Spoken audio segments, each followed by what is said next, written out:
the chairperson is going to make a presentation to the participants in the next 1 hour or so. So those who may be interested in what...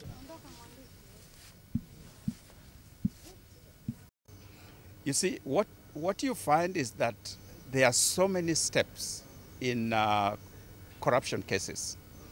And when you have so many steps, people know how to get in between.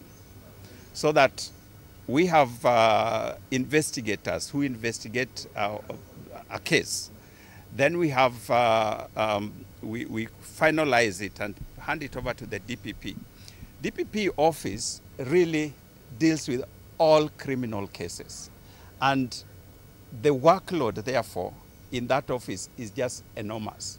So when we send our files, they are not the only files that they are dealing with. So they have to prioritize according to the kind of work that they have. If that was given to or delegated, and that is a possibility, and we would like to discuss that with DPPs, it's not taking over their role, but if that was to be delegated to EACC, then we can be able to prioritize and forward these cases more expeditiously than it is happening right now. That is the idea behind it. Corruption cases, especially the big ones, that drag on for 10 years, 15 years, some even 20 years. By that time, these people have already enjoyed the benefit of what they stole. Those who are going into leadership positions have already served their terms and retired.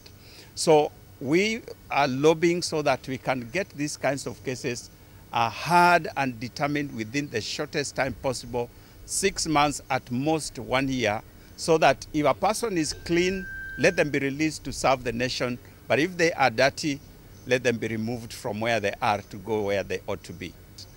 We have been working with the various governors and governments at the local level to help them in terms of looking at what are the loopholes through which our resources are getting lost at the devolved levels.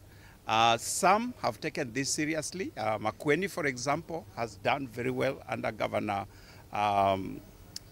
Kibwana, did very well, and you could see the impact of what happens when things are done right. The society, the local people actually enjoy that. On the other hand, we have governors and county leaders who seems like their only purpose of getting into government was to loot public resources. And those people, we are actually, as EACC, looking at some of the things that they have done. Some of them we have already forwarded their cases for prosecution. Some we are still under investigation. But the truth is that our county governments are not doing well. And we would like to call upon, especially now that we are in transition government, the governors really need to take a key role in leading the fight against corruption at the devolved units. The person is going to make a presentation to the participants.